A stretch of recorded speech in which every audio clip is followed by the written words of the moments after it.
Chapter 16. The Witch's Daughter. The odd sisters stood there, laughing at Snow White. They looked like strange creatures out of a nightmare. They were as hideous and unnatural as she remembered them. Snow couldn't help feeling like she was dreaming. These witches had plagued her sleep since she was a small child, and now she was standing before them while her mother lay dying on the floor. She'd dreaded the day she might have to face the odd sisters again, and she'd always wondered what she would do if she did. But she found her voice somewhere within her, in a place she hadn't known existed, a place of strength and fortitude. "Shut up, you harpies! What have you done to my mother?" Snow screamed. The odd sisters sneered at Snow White. "Oh, so brave, so strong. Thanks Circe for that, dear. Without her, you would still be under your mother's dominion and hiding behind Verona's skirts," Lucinda said, laughing at Snow White. "Oh, you're a witch's daughter, all right. Just look at the way you glare at us. I thought you would be more afraid. I thought you would cower and cry like you did when you were a little girl," said Martha before Lucinda took over.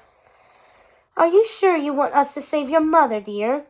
Do you really want to go back to your lands with your mother always watching you from behind the mirror, trapped forever in the company of the woman who tried to kill you?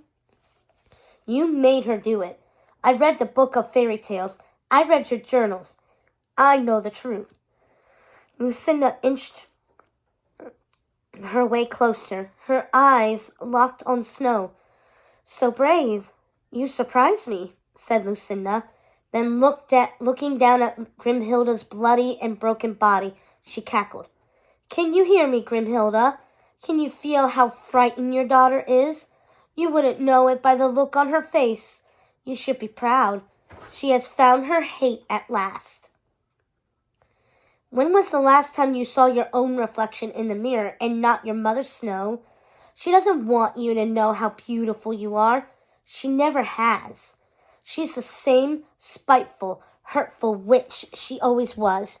Do you know she begged us to kill you? Begged us. So desperate to be rid of you so her father would call her the fairest in the lands. She wished for your death," said Lucinda, taking delight in hurting Snow White. "Shut your mouth. You did that to her. My mother loves me. She loves me now, and she loved me then." "So she does.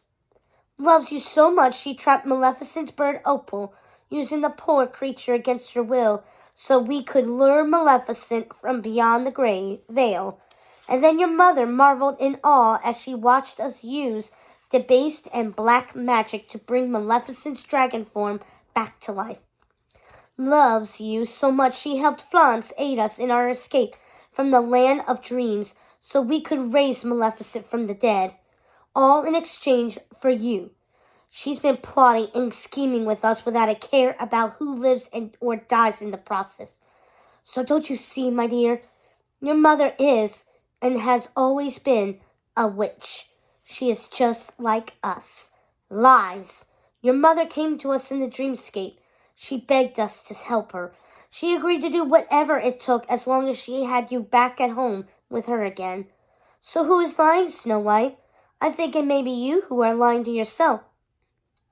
Snow White looked down at her mother. Her breathing was shallow, and blood was starting to pour from the long slashes that covered her face and body. "She's dying. Please help me." "Look at this. Snow White asking us for help. Asking the vile harpies who turned your mother against you to save her. What would King Charming think of that?" But Snow wasn't listening. She was bent over her mother, trying to hear what she was saying. It was a small whisper, barely audible, like a small hiss. "Come closer, my darling. I love you," said Grimhilda, as her wounds started to crack open. She was falling apart like a shattered mirror, blood pooling over the floor around her, making Snow White scream. Her mother was dead, shattered into a million pieces. Snow had lost her forever, and to her surprise, underneath the horror, pain, and grief, she felt relief. The odd sisters laughed as they watched Snow White looking down on her mother in horror. "Oh, we see into your heart, Snow White. Not so pure after all. We see the apple doesn't fall from the tree. Wishing death upon your mother, we see." The odd sisters spoke in sickening harmony. "It's not true," screamed Snow. "It's not true." "Speaking of apples," said Ruby, "did you find the gift your mother left on our doorstep?" Snow White looked up at Ruby, disgusted by the delight she was taking in these horrors. "What are you saying?" The odd sisters laughed again. "Who else would bring you such a nice red apple but your mother?" Snow White stood up, her hands in the hem of her dress covered in her mother's blood. "Lies!" The odd sisters' laughter filled the room, and something about it made Snow White feel as if these wretched women were telling the truth. She hated to admit it, but she knew in her heart her mother had left the apple. She had felt the same way that day in the odd sisters' house that she felt right before her mother appeared this evening. Panic, the need to flee. But that feeling was gone, dead with her mother, and with that she found a great sense of power within herself. She wasn't afraid of the odd sisters. "Don't be a fool, Snow White. Witch's daughter or not, you have no power over us. No antidote. True love's first kiss will not help you to defeat these witches," Martha said, cackling, as Lucinda grabbed Snow White by the throat and squeezed tightly.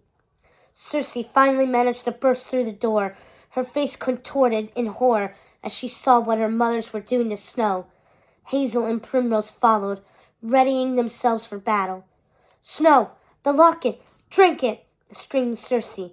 She and Hazel flung curses at Lucinda, but they only made Lucinda laugh more. That is until she heard choking noises coming from Ruby and Martha. They were being strangled by an invisible force. Lucinda released Snow at once, and Ruby and Martha fell to the ground as well, gasping for air. A look of utter disgust crossed Lucinda's face. "What witchery is this?" she whispered, looking at Circe. "Did you do this?"